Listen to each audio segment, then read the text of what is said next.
guys, mga unta guys. So ito yung ating pagkain guys. So may rice tayo dito at saka may greens.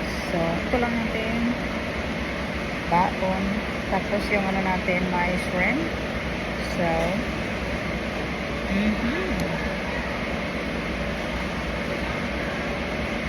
next na kasi itong ano ko guys. Para ano na, isahan ng kain.